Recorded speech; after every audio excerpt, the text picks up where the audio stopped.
예, 오늘은 나를 아끼지 말라라는 제목으로 하나님 말씀 증거하도록 하겠습니다. 로마서는 16장으로 되어 있는데 1장부터 11장까지는 믿음에 관한 얘기입니다. 어떻게 믿음을 가질 것인가, 믿음이 무엇인가. 그리고 12장부터 16장까지는 믿음의 실천의 내용입니다.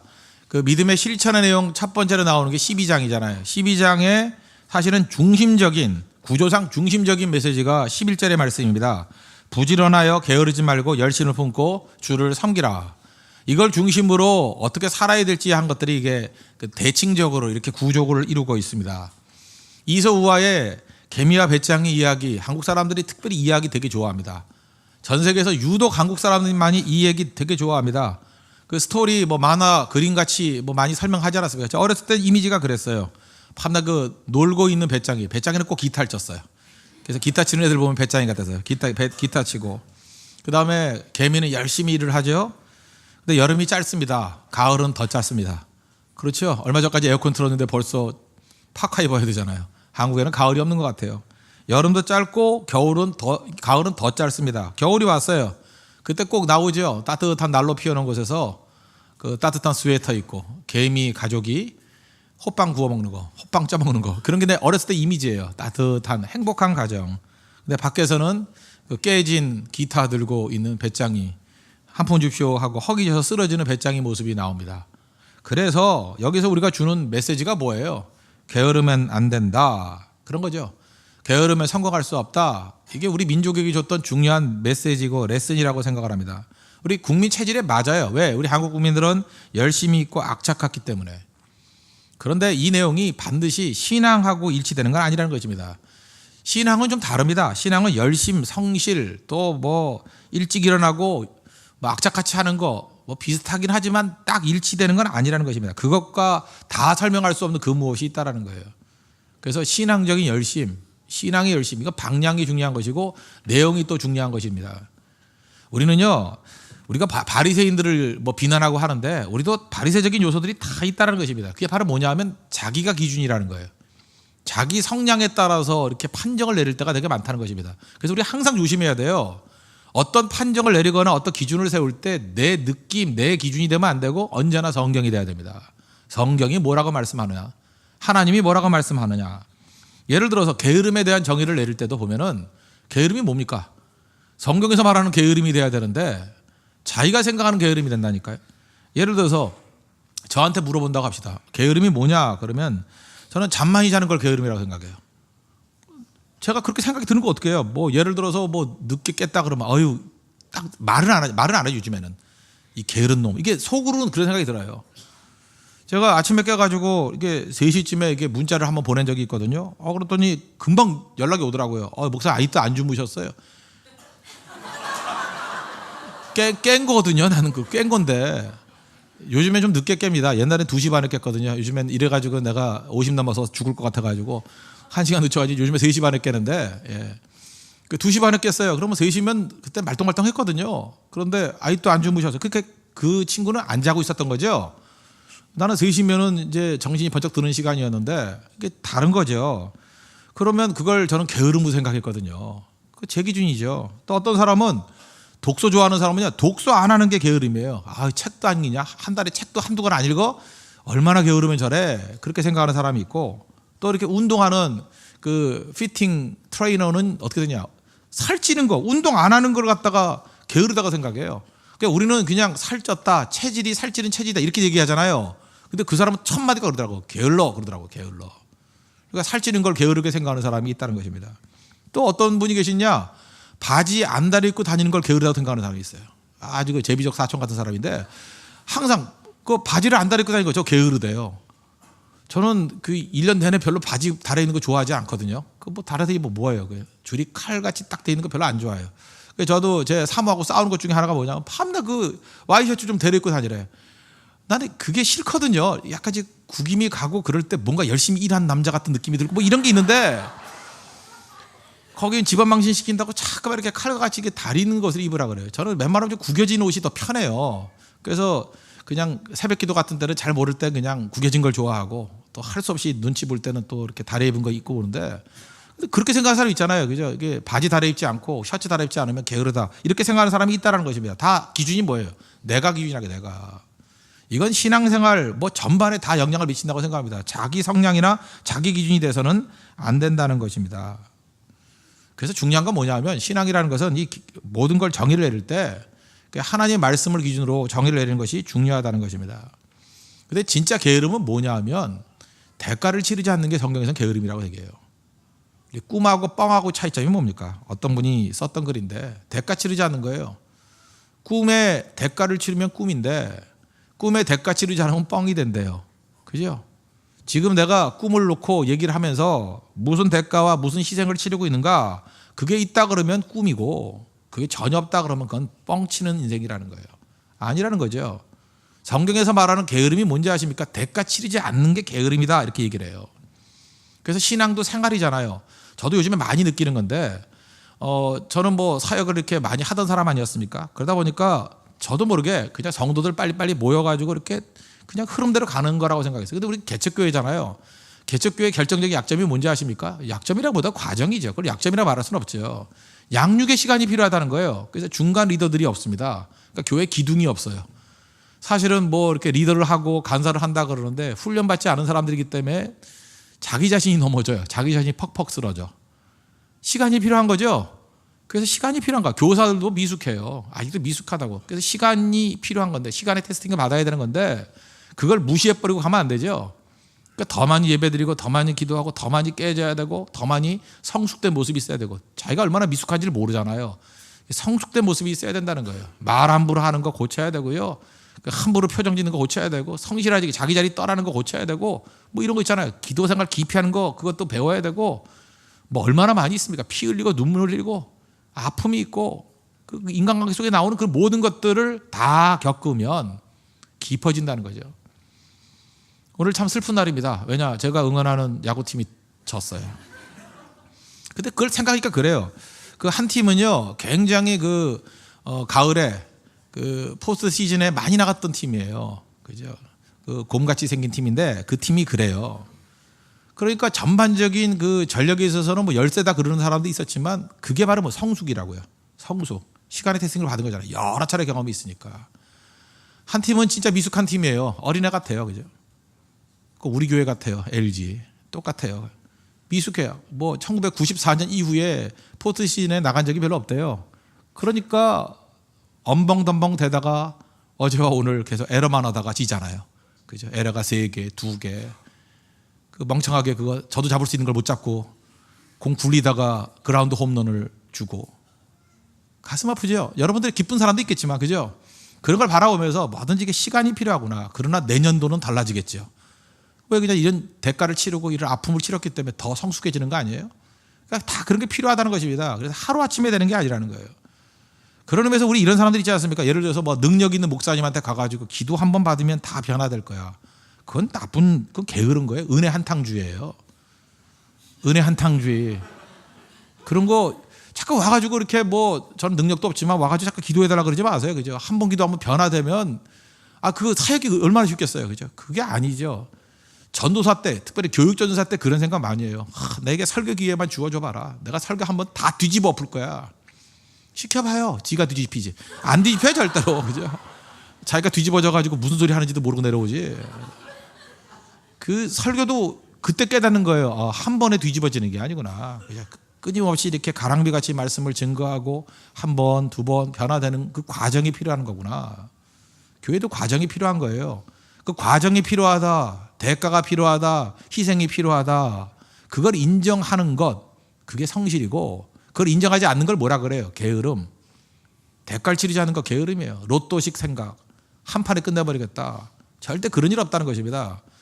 여러분 새벽기도 빠지고 뭐 철학기도 나오지도 않고 그러면서 신앙의 성장이 있기를 원한다. 그 은혜 한탕주의예요. 그러고도 내가 하나님 앞에 쓰임받기를 원한다. 그럴 일은 없어요. 훈련받아야 됩니다. 영적 체력을 길러야 돼요. 꾸준히 그죠? 영적인 내공을 쌓아야 돼요. 깊이를 쌓아야 돼요. 뿌리를 내려야 된다고. 그럴 때 인물이 나오는 거예요. 우리가 인물도 어디서 보면 되느냐? 새벽기도 열심히 나오는 모습 보면 알 수 있어요. 그때 기도하는 모습 보면 알 수 있다고. 그게 쌓이는 거라고요. 철학기도 때 보면 알아요. 한심은 도저히 기도를 못하고 엎어져 자는 사람들 뭐 잘 수도 있어요. 그건 복음서의 베드로 같은 모습이에요. 근데 사도행전 넘어가 보세요. 다르잖아요. 베드로 전서 같은 데 보세요. 너 자다가 깨라 그러잖아요. 우는 사자같이 삼키자를 찾는 자가 있다고. 이게 변화가 되는 거잖아요. 그 과정이 필요해요. 과정이.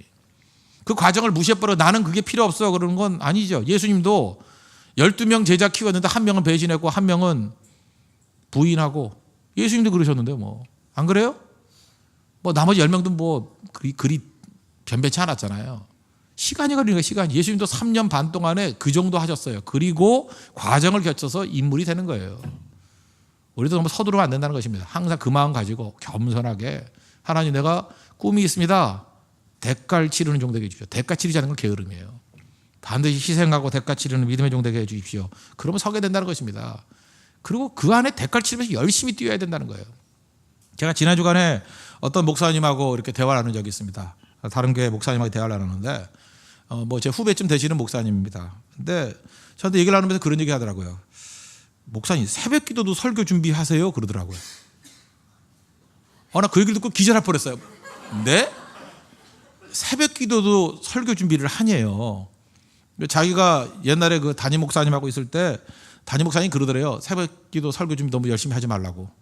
그럼 교인이 너무 귀가 높아진다고. 뭐 이런 식의 얘기였어요. 그죠?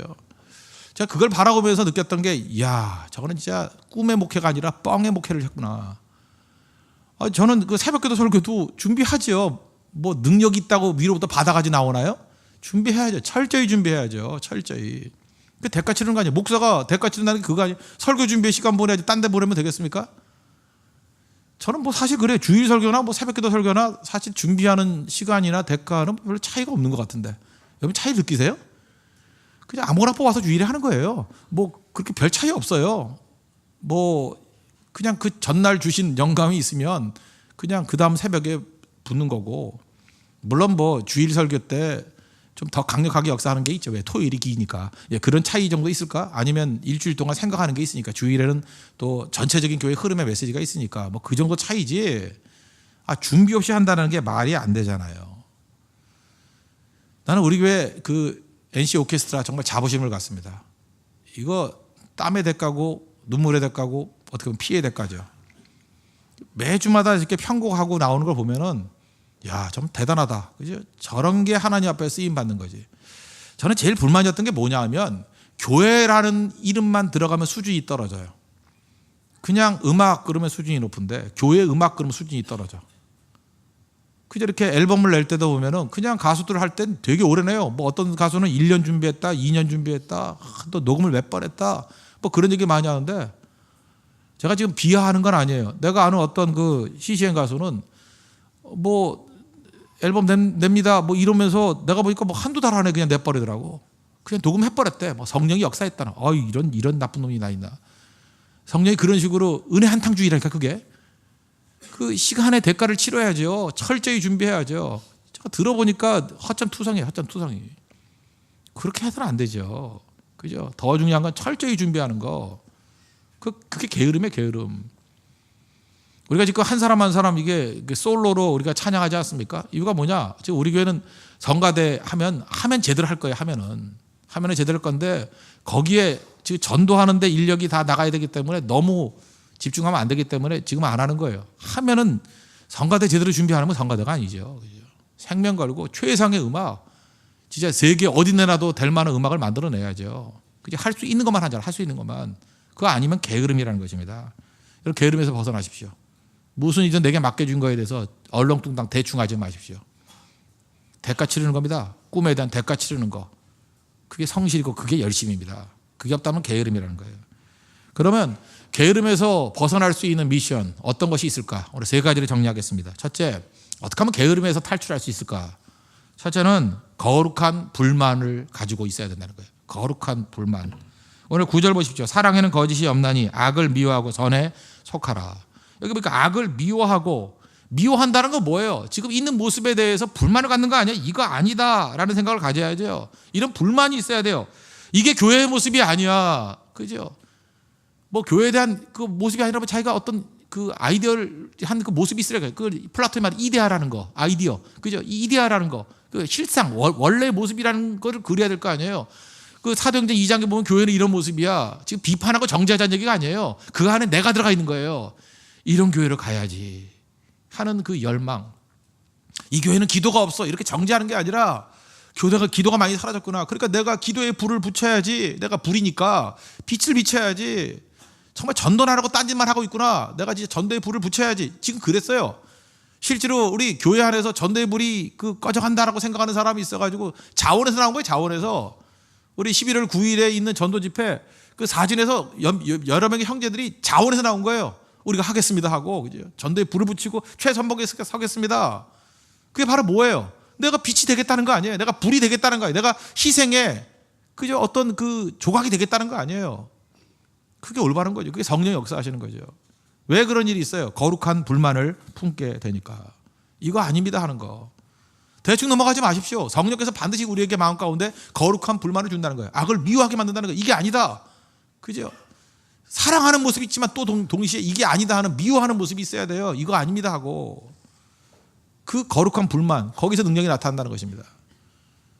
지금 우리나라에서 시작된 세계적인 그 구제 단체가 있죠. 그 선명회라고. 지금 이름 바뀌었죠. 월드 미션으로. 월드비전이죠. 월드비전으로 바뀌었죠.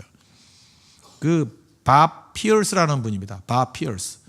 이 밥 피어스의 인생을 보면 참 재밌고요. 1914년생인데 원래 설교자였어요. 설교자인데 설교를 잘 못하셨던 분이에요. 그러니까 뭐든지 다 잘해야만 되는 거 아닙니다. 이게 잘 안 됐어요. 안 돼가지고 그 교회에 잘 이렇게 채용이 안 되는 거예요. 설교 잘 못하고 해가지고. 그 다음에 또 1914년생이니까 아시겠죠. 그 대공황을 맞았어요. 경제도 어려운 거예요. 그러니까 경제가 어려우니까 교회도 어려워지니까 이게 부교육자들 많이 채용할 수 없으니까 이렇게 떠돌이 생활을 좀 많이 했던 것 같습니다. 근데 장인 어른이 LA에서 목회를 하셨어요. 이 장인은 굉장히 목회를 잘하시는 분이에요. 그래서 장인 밑에 들어가서 부교육자 생활을 했습니다. 근데 문제는 뭐냐? 장인은 잘하는데 사위는 못해요. 뭐 미국도 똑같습니다. 우리하고 열등의식, 비교의식, 열받는 거죠. 거기다가 또 이 아내가 또 속 뒤집어 놓은 소리 한마디 하는 거죠. 설교 준비 좀 해. 안 해서 못하는 게 아니에요. 안 되니까 못하는 거지. 그죠? 근데 우리 아버지는 어떤데 하고 비교할 때마다 자존심 무지 상하고 얼마나 가정이 불행했는지 이혼 소송까지 갔어요. 목사님인데 이혼 소송까지 갔어. 나 못 살겠다. 그랬더니 또 아내가 또 무릎 꿇고 빌었어요. 아니 그것까지는 아니고 해가지고 간신히 살게 됐어요. 그러니까 행복한 가정 아니었어요. 밥 피어스. 그러다가 도저히 LA에서 굴러먹다가 난 안 되겠다. 그러다가 이 청소년 사역에 대한 이야기를 듣고 청소년 사역에 헌신합니다. 그러다가 이 청소년 사역자들이 이게 중국 1947년 중국에 가서 중국 청소년들에게 이렇게 선교하자 그런 프로그램이 있어서 한번 따라갔는가 봐요.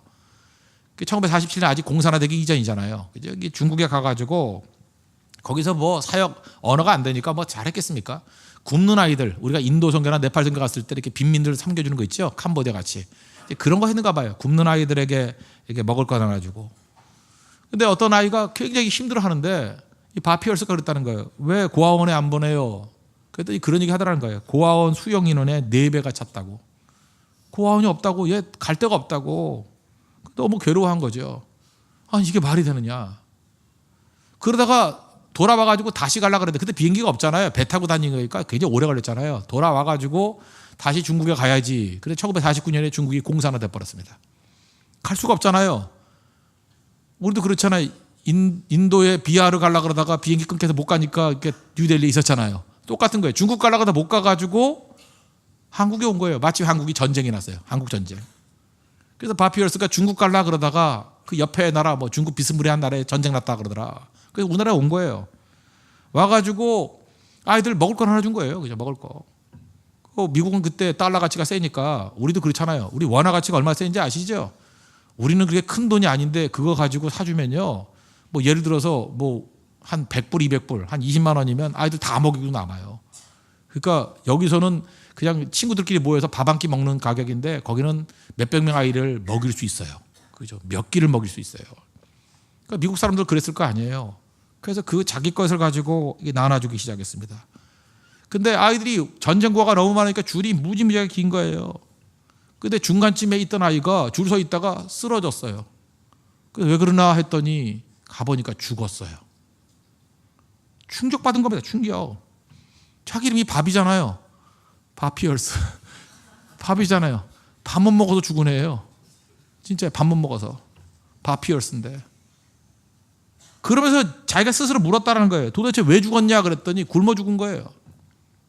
그의 일기를 보면 이런 얘기가 나와요. 도대체 얼마를 굶으면 죽나? 그런 생각해봐요. 지금 우리가 죽는 거 잘 모르죠. 도대체 얼만큼 굶으면 죽나? 그렇게 물어요. 근데 미국 사람은 잘 사는 사람들이니까. 도대체 얼마를 굶어야 죽나? 줄 서 있다 죽는다는 게 말이 되나? 얼마를 안 먹어야 죽나? 여기 지금 그 체중들을 보니까 뭐 죽으려면 오래 걸리겠는데요? 얼마를 굶어야 죽어요? 얼마를. 여러분 아세요? 얼마를 굶어야 죽는지? 제가 어렸을 때는 굶어 죽었다는 전 본 적은 없지만 들은 얘기 많아요. 굶어 죽은 사람도 있다 그러더라고. 이제 전쟁통에. 그 전쟁 후에도 가난한 사람 굶었다는 얘기 제가 들어봤어요. 죽었다는 사람은 들었나? 하여튼 뭐 얘기는 들었어요. 굶어 죽은 사람이 있다고. 얼마를 굶어야 죽나? 속에서 거룩한 분노심, 불만이 치고 올라온 거예요. 적어도 인간이 굶어 죽어서는 안 되지. 더 이상 참을 수 없다. 이건 있을 수 없는 일이야. 그래서 그때부터 미국에 돌아다니면서 그 후원자 모아가지고 굶을 수는 없지 않습니까? 바피얼스 돌아다니면서 얘기했습니다. 다른 거 모르지만 굶어 죽어서는 안 되잖아요. 내가 봤다고 강의하고 다녔어요. 내가 봤다고 간증하고 다녔어요. 줄 서 있는데 글쎄 퍽 쓰러져 죽더라고. 알고 봤더니 굶어 죽은 거예요. 줄 서서. 조금만 일찍 나눠줬으면 그죠? 먹고 쓰러지지 않을 건데 줄 서다가 죽었다가 줄 서다고. 이 얘기에 감명을 받고 많은 사람이 감동받았어요. 그래서 후원의 물결이 막 밀어닥치고 이분이 와서 한국에 있는 그 돈 가지고 전쟁고아들 무지무지하게 먹여 살렸어요. 한국 전쟁 끝나고 난 다음에 한국은 이제 다 먹고 살만하다. 이제 이것이 여기에 머무르면 안 된다. 그래서 선명해라 그러고 나중에 또 월드비전이 됐죠. 전 세계에 굶고 있는 아이들을 도와주는 대로 나가게 됐다는 거예요. 그래서 한국에서 시작된 구호단체예요. 세계적인 단체가 됐죠. 월드비전이라고. 이게 바로 뭐예요? 거룩한 불만. 여러분 게으른 이유가 무엇입니까? 안 보기 때문에 그래요. 안 보기 때문에. 예를 들어서 그냥 이런 거 바라보면서 무시하면 편하죠. 이게 뭐 좀 나눠주고 난 다음에 이번에 제가 인도 선교 갔다 오고 난 다음에도 약간 그런 게 있어요. 인도에서도 보니까 이런 불만이 많아요. 거기 뭐 빈민가 슬럼 가니까 뭐 도대체 이게 똥오줌 막 섞여 있고요. 이번에 다 피부병 걸리고 병 났던 이유가 뭐냐 하면 이게 오물이 있어요. 오물이 있는데 그거 피해서 밟아요. 근데 피해서 밟은 게 그게 뭐냐 하면 마른 오물이에요. 마른 거. 그 밟고 다닐 때마다 그게 가루가 돼서 막 돌아다닌 거 아니에요. 그러니까 입속에 다 들어갔을 거 아니에요. 그러니까 사람들이 다 병이 난 거야 우리가. 그러니까 다 토하고. 근데 저만 왜 건강했냐? 운동을 열심히 해서 그것도 맞지만 저는 계속해서 입에다 뭘 씻고 있었어요. 그거 안 마시려고. 그죠? 스니커스 찢고 있었다고 계속. 그래서 그 될 수 있으면 안 먹으려고 그 공기. 그래서 그랬는지 하여튼 간에 저는 그 신경이 쓰였거든요. 그게 준비를 했는데 열심히 복음 증거하고 뭐 노래 부르니까 이게 입에 들어갔겠죠. 그런 상황이라고요. 그런데 너무 많은 거예요. 너무. 엄두가 안 나는 거예요. 엄두가. 그때 더 도와야 됩니다. 더 해야 됩니다. 그런 사람이 많았었는데 제가 그냥 가자 그랬어요. 왜 그런지 알아요? 딴 사역을 못해. 딴 데 이동이 안 되더라고요. 그리고 제 마음 가운데 불만이 있지만 무시했어요. 무시해야 편하니까. 저같이 무시하는 사람도 있지만 무시할 수 없는 사람도 있잖아요. 바피얼스 같은 사람. 무시할 수 없습니다. 그래서 모르겠어요. 그거에 대한 무시할 수 없는 마음이 있는 분들 거룩한 불만을 가지고 그 사역 하시면 됩니다. 그럼 게으를 수 없죠. 거기 지금 뉴델리 지역에 막 어마어마하잖아요. 그 보셨죠? 그게 뭐 그냥 몇천 명 정도가 아니에요. 이게 엄두가 안 나요. 엄두가. 그냥 우리 교회가 다 할 뿐만 아니라 그냥 한국에 있는 사람이 다 집중해도 그거 굉장히 그 사역이 커지겠더라고요. 거룩한 불만이 그런 거라고요.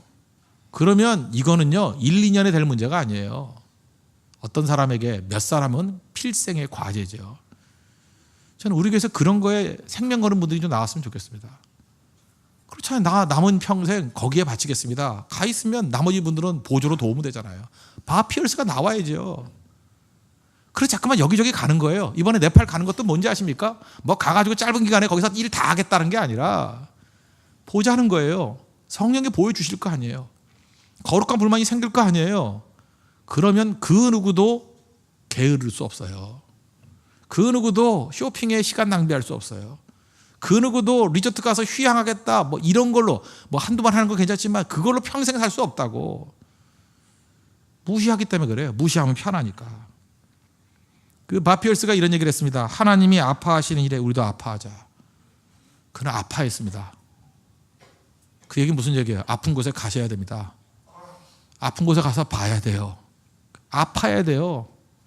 여러분이 안 아프다는 얘기는 뭐냐면 아픈 현장에 안 가기 때문에 그래요. 보면 아파요. 하나님께서 우리 성도들 이번에 그 인도 선교 갔던 26명 가운데 25명이 피부병과 온갖 구토와 설사를 다 하게 만든 거다. 메시지가 있다고 생각합니다. 그게 그 사람들에게 일상이에요. 그 사람들에게 일상이라고. 아프잖아요. 마음이 안 아프니까 몸이 더 아프라고. 많이 아팠죠? 그러고 사는 사람이 있고 우린 빠져나온 거고. 그럼 거룩한 불만 있는 사람이 나와야죠. 나와야죠. 보는 겁니다. 그러면 게으를 수 없다는 거예요. 모든 게으름은 다 거기에 있습니다. 대가 치르지 않는 거예요. 거룩한 불만이 없는 거예요. 하나님께서 우리로 하여금 계속해서 거룩한 불만을 품도록 이끄신다는 것입니다. 그럼 게으를 수 없어요. 저는 요즘에 하나님께서 저에게 치시는 말씀 중에 하나가 뭐냐 하면 성도들 이게 지옥의 백성이 된다. 복음을 모르고 천국 가지 못한다. 그게 저한테는 거룩한 불만인 거예요. 그러니까 말씀 증거해야죠. 열심히 말씀 증거해야죠. 또 거룩한 불만 가운데 하나가 뭔지 아십니까? 말씀 듣는데 뭐 외국에서 많이 듣는다 그래 인터넷으로. 그러니까 다 준비하고 좀 더 잘 준비해야 되겠다는 그런 거룩한 불만. 그죠? 우리가 앉아있는 이 몇 사람이 듣는 게 아니라 그거보다 몇십 배의 사람들이 몇백 배의 사람들이 듣잖아요. 그들을 향한 준비된 말씀 그게 중요한 거 아니에요? 거룩한 불만. 어떻게 게을러요? 게으를 수 없죠. 그걸 보면 게으를 수 없다는 거예요. 게으름 탈출의 미션 간단합니다. 거룩한 불만. 거룩한 불만. 거기서부터 나타나기 시작한다는 것입니다. 두 번째는 나를 아끼지 말라는 것입니다. 12절 13절 보십시오. 소망 중에 즐거워하며 환난 중에 참으며 기도에 항상 힘쓰며 성도들의 쓸 것을 공급하며 손 대접하기를 힘쓰라. 게으름은 과도한 자기 보호에서 나옵니다. 그러니까 내 몸 너무 아끼지 말고 환난으로 가라는 거예요. 몸 던져 기도하라는 거예요. 공급하고 섬기라는 것입니다. 그게 그러라는 거예요. 잠언 26장 13절 이하에 보면 게으른 사람 모습을 이렇게 묘사해요. 게으른 자는 길에 사자가 있다. 거리에 사자가 있다 하느니라. 문짝이 돌적이를 따라서 도는 것 같이 게으른 자는 침상에서 도느니라. 이게 문 열 때 도르래 있잖아요. 이리 갔다 돌고 저리 갔다 돌고. 꼭 그런 사람이 있어요. 볼 때 요리 돌고 저리 돌고. 그냥 굴러다니는 애들 있잖아요.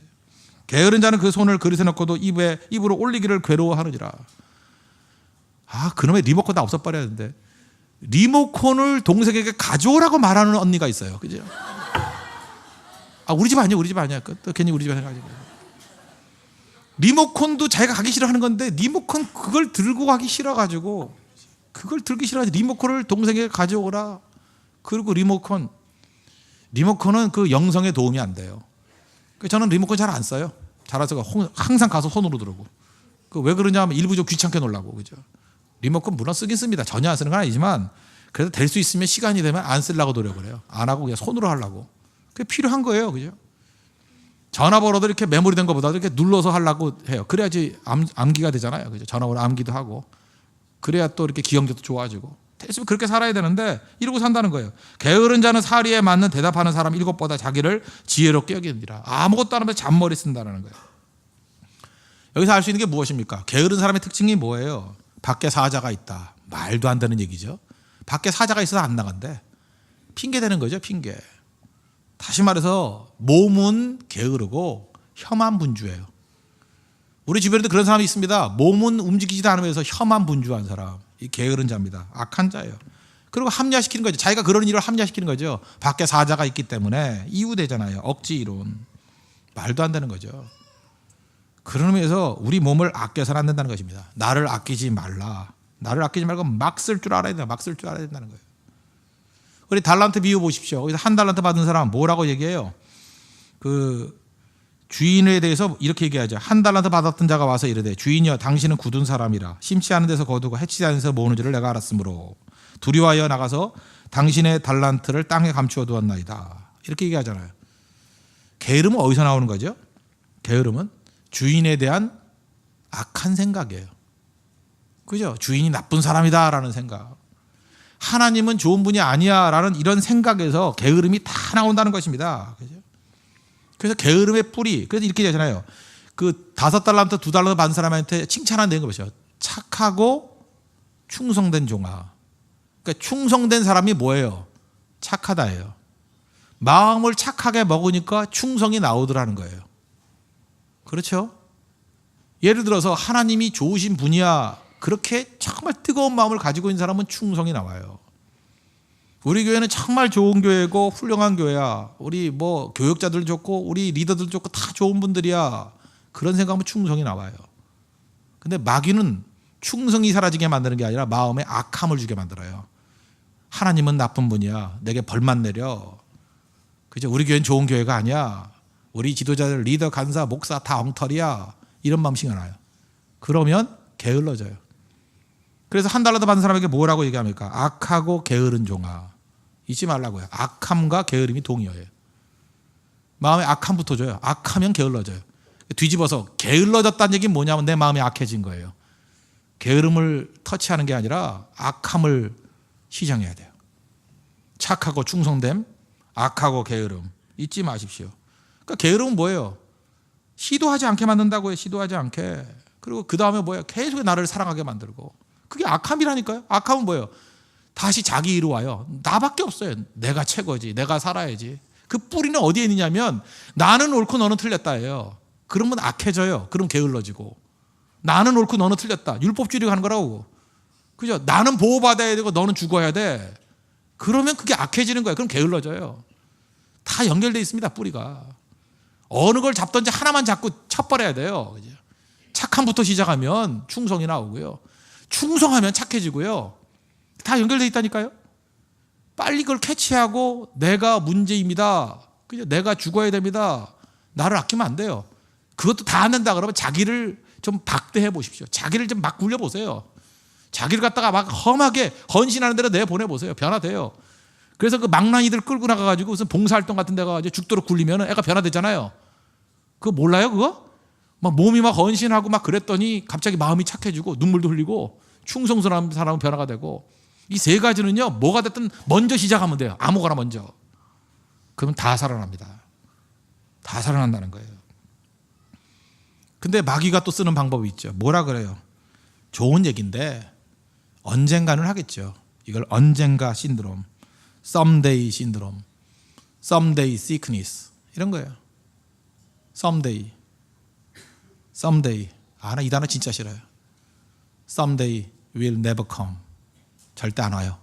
someday. 꼭 충성하라면 그래요. 그죠? 취업하고 난 다음에.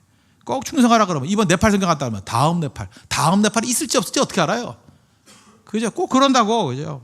하라 그러면 애 키우고 난 다음에 결혼하고 난 다음에 그러니까 죽어도 결혼이 안 되지. 그죠? 뭐 내년에 살아있을지 죽을지 어떻게 할 거예요? 언제나 someday. 언젠가 한대. 언젠가. 지금이 지금. someday will never come. 절대 안 와요. someday는. someday 신으로 빠지면 안 된다는 거예요. 지금 충성해. 지금 충성하고 헌신하고 대가를 치르고 그게 필요하다는 것입니다.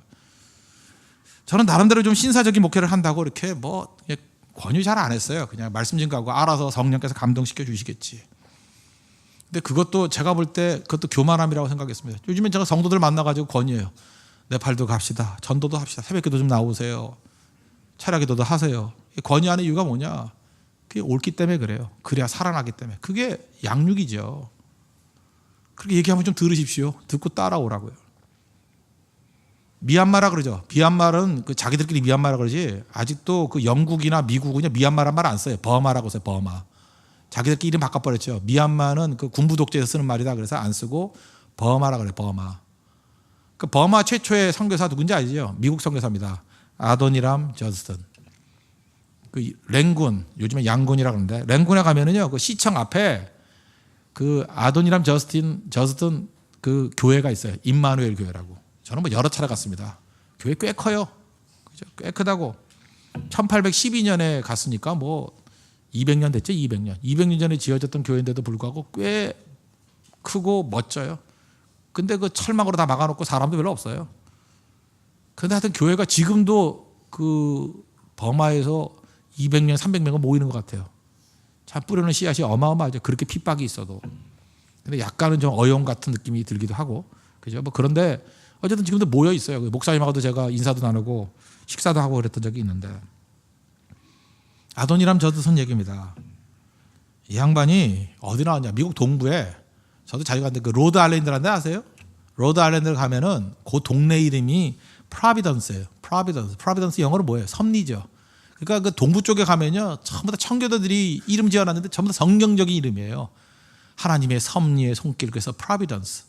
그게 프로비던스 대학이었어요. 원래는 프로비던스 대학이었는데 이름이 바뀌었죠. 명문대학으로 브라운 대학이라고. 들어보셨어요? 브라운 대학? 브라운 대학 그 밑에 리즈디라고 그 미술대학으로 또 유명한 데가 있어요. 리즈디 브라운 유니버시티. 그 브라운 대학 전신이 그 프로비던스 대학을 다녔어요. 그러니까 명문이죠, 명문. 거기 다니던 사람입니다. 근데 결혼을 12일 앞두고, 결혼하고 난 다음에 12일 있다가 버마로 떠났어요. 그 떠날 때 자기 아내를 데리고 떠나는데 1812년 그 아도니람 저드슨의 그 편지가 유명해요. 그 장인 될 사람한테 보낸 편지예요. 그 딸 둔 아버지한테. 저도 딸이 있으니까 저도 그런 편지를 좀 받았으면 좋겠는데. 감히 여쭙겠습니다. 내년 이른 봄에 따님을 버마로 보내실 수 있으신지요? 어쩌면 세상에서 다시는 따님을 볼 수 없을지도 모릅니다. 이거 한 협박이죠, 그죠? 따님을 버마로 보내시면 따님은 어려움과 고난에 따르는 선교사의 생활을 해야 될 것입니다. 그래도 보내실 수 있으신지요? 이게 이제 고문이죠, 고문, 그죠? 따님은 위험한 항해를 해야 됩니다. 그리고 동남아의 치명적인 기후를 견뎌내야 됩니다. 그리고 모든 게 부족한 상황에 처해야 될 것입니다. 어쩌면 참혹한 죽음까지도 견뎌야 될지도 모르겠습니다. 천국에 보낼 수도 있습니다. 그래도 보내실 수 있으신지요? 이게 이런 놈의 사이가 다 있어요, 그죠? 따님을 영광스러운 세상에서 의의 면류관을 쓰고 따님을 통해 영원한 형벌과 절망에서 구원받는 이방인들을 위해서 따님을 보내실 수 있으신지요? 뭐 이런 식의 글이에요. 이제 그건 생략할게요. 읽다가 나도 화가 나서 못 듣겠어요. 그죠? 화가 나면서도 기쁘기도 하면서. 이 편지를 받고 그 장인이 보냈겠어요? 안 보냈겠어요? 보냈습니다. 나는 이걸 묵상하면서 이런 생각을 했어요. 야, 참 아도니란 저드슨도 대단하고 그의 아내도 대단하고 그의 장인도 대단하고 선교 그냥 한 거 아닙니다. 목숨 걸고 했어요. 목숨 걸고. 그때 그 딸 나이가 20살, 21살 그래요. 우리 막내딸 정도 나이예요. 대학교 1, 2학년 나이. 그 풍요로운 나라에서 어떻게 될지도 모르는, 배 타고 왔다 갔다 하는데 6개월 걸리는 시대였거든요. 거기를 보냈다고요. 가서 복음 증거하라고. 아도니람 저드슨이라는 이름만 알고 있지 헌신된 사람이 굉장히 많이 있다는 것입니다. 이런 대가를 치르잖아요. 여기서 알 수 있는 게 뭐예요? 자기 자신을 아끼지 않았습니다. 자기 자신을 아끼지 않았어요. 그래서 성교가 이루어진 거예요. 자기 자신을 아끼지 않았어요. 여러분 아껴서 뭐 하려고요? 그렇게 건강 유지해서 뭐 하려고 도대체? 난 미치겠어요. 하는 일도 없으면서 밤낮 건강관리, 혈압 재고 당 재고 막 이러는데 거기서 뭐 하려고? 건강에서. 건강도 소모품 아니에요? 그 건강 가지고 쓰셔야 될 거 아니에요? 천국이 더 좋은 거 아니에요? 여기서 그렇게 연명해서 뭐 할 거예요? 복음 열심히 증거하고 빨리 천국 가는 게 낫지. 건강도 목적이 있어야 될 거 아니에요? 뭐 하려고 도대체? 돈을 뒀다가 뭐 하려고? 나이 들어서 돈을 쌓아두고 뭐 하려고? 왜 나이 70 넘어가지고 투자에 관심 갖는 데나 이해를 못 하겠어요. 도대체 몇 살까지 사시려고? 뭐 하려고? 자녀들 싸움 일으키려고요? 희생을 요구합니다. 이제 중단하십시오. 이제 그런 짓들. 그 돈 있으면 다 갖고 와서 헌금하십시오. 정말 헌금하라고요. 그 체력 있으면 나와가지고 선교 가십시오. 선교 가셔야 돼요. 희생을 요구합니다. 희생을 요청해요. 저도 똑같이 얘기합니다. 그 나이에 네팔을 가시면 쓰러질 수도 있습니다. 고산증에 걸릴 수도 있습니다. 전염병에 걸릴 수도 있습니다. 거기에 묻고 올 수도 있습니다. 네. 그래도 가십시오. 가실 수 있으신지요? 묻고 싶어요. 가실 수 있으신지요? 거기 돈도 많이 써야 돼요. 요즘까지 경제 어려운데 선교비도 많아야 돼요. 그러나 가치 있습니다. 그 희생을 치를 대가, 치를 마음이 있으신지요. 그래서 가는 거예요. 그래서 자기 자신 아끼지 마십시오. 누가복음 9장 23절 보니까 아무든지 나를 따라오려거든 자기를 부인하고 날마다 제 십자가를 지고 나를 따를 것이니라. 예수님 말씀입니다. 자기 부인하고 자기 십자가 지고 예수님 따르십시오. 그게 성도의 삶입니다. 이런 사람 절대로 게으를 수 없습니다. 게으름 탈출 미션. 나를 아끼지 말라는 거예요. 나를 귀히 여기지 마십시오. 나를 좀 험하게 다루십시오. 험하게. 게으를 수 없습니다. 마지막 한 가지 더 말씀드리면 세 번째, 선한 심판과 결산을 소망하십시오. 12장 12절 보니까 소망 중에 즐거워하며, 우리 믿는 사람들은 소망이 있습니다. 소망이 있습니다. 무슨 소망이 있어요? 천국 소망이 있습니다. 인생에는 엔딩이 있다는 거 잊지 마십시오. 영원히 지속되지 않습니다. 인생에는 끝이 있습니다. 엔딩이 있어요. 다 아시잖아요. 죽는다는 거. 왜 멀리 생각해요? 인생에는 엔딩이 있습니다. 얼마 안 남았어요. 우리 다 자기만 모르지 알잖아요. 넉넉 잡으면 다 아시겠죠. 어떤 사람 10년 내에 돌아가실 분들이 있고요. 20년 내에 천국 갈 사람이 있고요. 뭐 넉넉 잡 30년 내에. 젊은 사람들도요. 요즘에 잘 가더라고. 안심하지 마세요. 교통사고도 많고 그래요. 언제 갈지 몰라. 인생에는 엔딩이 있습니다. 그러면 주님 앞에 서잖아요. 그럼 어떻게 살고 왔어야 돼요? 언제 끌 거예요? 언제? 여러분 인생 자기 혼자서 계획 세우죠. 나 지금까지 이거 하고 이제 3년 이후부터 선교하고 뭐하고. 누가 그런 시간을 준대요? 어리석은 부자하고 똑같죠. 창고 짓고 난 다음에 이제 잘 먹고 잘 사자. 오늘 부르면 어떡할 거예요? 당장. Someday will never come. 잊지 말라고요. Someday라는 거 없어요. Someday 그 사전에 지워버려야 돼요. Someday 그런 날 없어요. 언젠가 없어요. 당장. 하나님 앞에 심판이 있잖아요. 요한계시록 2장 10절 보니까 너는 장차 받을 고난을 두려워하지 말라. 볼지어다 마귀가 장차 너희 가운데에서 몇 사람을 오게 던져 시험을 받게 하리니 시험과 환란이 있다라는 거예요. 그래서 10일 동안 그 오랜 기간 동안이라는 거 환란을 받으리라. 그 다음 얘기가 뭐예요? 내가 죽도록 충성하라. 그리하면 내가 생명의 관을 내게 주리라. 여러분 믿습니까? 우리 이걸 믿습니다. 우리는 이걸 믿습니다. 하나님 앞에 설 날이 있어요. 하나님 앞에 계산할 날이 있다는 거예요. 충성해야죠. 저는 진짜 여러분 평균보다 훨씬 더 적은 시간 남았습니다. 한눈 팔 시간이 없죠. 충성해야죠. 말씀 증거하고 하나님이 원하시는 모습이 뭐죠? 한 영혼을 더 건지기 위해서 헌신하는 모습이 있어야 된다는 것입니다. 누구나 예외 없습니다. 인생은 한눈 팔 만큼 그렇게 길지 않습니다. 한 번 죽는 것은 사람에게 정하신 것이요 그 후에는 심판이 있으리라. 히브리서 9장 27절에 명확히 말씀했습니다. 이렇게 하나님 앞에 서게 된다는 심판의식, 결산의식을 가지고 있으면 게으름의 거품은 사라집니다. 우리 인생에서 사라져야 될 거품, 최고의 거품은 게으름의 거품입니다. 게으를 수 없습니다. 오늘 늦게 끝나더라도 내일 새벽에 나오십시오. 게으를 수 없습니다. 새벽에 몇 번 나올 수 있는 기회가 있을지 모릅니다. 새벽에 나오십시오. 기도하십시오. 헌신하십시오. 11월 9일에서 전도에 집중하십시오. 이게 내 전도의 마지막 기회가 될 수도 있어요. 하나님께서 우리에게 주신 모든 사명들 좀 강박관념을 가지고 힘차게 집중해서 헌신할 수 있는 믿음의 종 되기를 축원합니다. 기도하겠습니다. 이 시간에 게으름 탈출 미션 세 가지입니다. 거룩한 불만 품게 주십시오. 썸데이라는 의식 그저 그런 거 없습니다. 나를 아끼지 말고 충성하게 해 주십시오. 그 다음에 주님 앞에 결산이 있다는 의식 가지고 충성하게 해달라고 다 같이 하나님 앞에 간구하도록 하겠습니다.